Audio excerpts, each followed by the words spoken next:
आज का हमारा टॉपिक है that is area under curve, जो कि 12th क्लास के अंदर है और ये एक डेफिनेट इंटीग्रल की एक एप्लीकेशन है।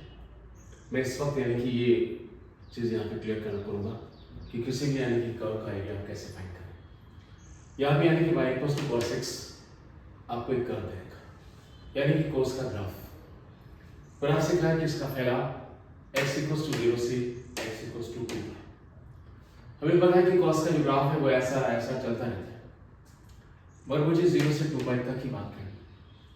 आपको पता है कि cos 0 की वैल्यू 1 होगी तो ग्राफ यानी कि इसे हाइट ले लेगा, और cos पाई बाई 2 की वैल्यू 0 होती cos 90 तो ग्राफ बिल्कुल डाउन में आ गया। फिर यानी कि यहाँ पे वापस अप लेगा, क्योंकि cos पाई की वैल्यू -1 होती है तो ग्राफ नीचे जाएगा, मगर ये हाइट ले लेगा। उसके साथ साथ यानी कि वापस आपका cos 3 पाई बाई 2 वो 0 हो जाता है, तो यानी कि वापस अगेन ये 0 हो गया, because your y is 0 on this line, y की वैल्यू 0 हो जाएगी।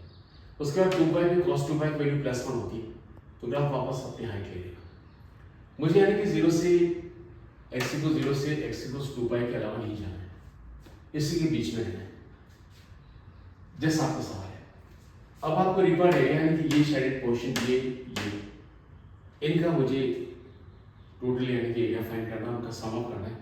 तो मेरा यानी कि total y equals to cos x graph का इसके उसके बीच में एरिया आ जाएगा। मैं आपसे कहना चाह रहा हूँ कि मुझे अभी y दे रहा था, y सेपरेटेड हियर, तो मैं फॉर्मूला लगाऊंगा y dx, क्योंकि एरिया में दो होता है, अगर x सेपरेटेड तो x dy लगाते हैं और y सेपरेटेड तो y dx लगाते हैं। तो यहाँ पे यानी कि आप y dx फॉर्मूला लगाइए, और यानी कि आपकी लिमिट जो x के साथ इंटीग्रल हो रहा है जिसकी लोअर लिमिट 0 है और इसके अपर लिमिट 2 पाई है, तो मुझे यानी कि 0 से 2 पाई लिखना है। y की जगह यानी कि y की वैल्यू पुट कर दें, तो y की वैल्यू आपके पास कितनी है cos x।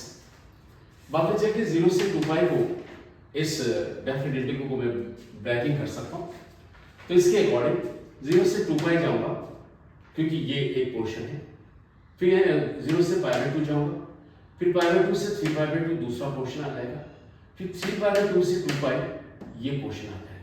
तो इन सभी के अलग अलग एरियाज फाइंड करके आप इसे कर पाएंगे। मैं इस वक्त यानी कि यहाँ पर 0 से पाई बाई 2, फिर पाई बाई 2 से 3 पाई बाई 2, फिर 3 पाई बाई 2 से 2 पाई बाई चला जाऊंगा। यहाँ पे जो वैल्यू है आपके पास, यहाँ पे भी चाहूँगी यहाँ पे मोड भी लगा सकता हूँ, क्योंकि मुझे लग रहा है क्योंकि अंदर कॉस लिखा है, कॉस का साइन होगा और वैल्यू नेगेटिव आ सकती है। तो यहाँ पे यानी कि cos x का इंटीग्रल sin x हो गया, ये लोअर या अपर लिमिट, यहाँ पे भी sin x, यहाँ पे भी sin x, lower upper limit लगानी है। sin pi by 2 that is 90 degree, it is 1, फिर sin 0 इज 0।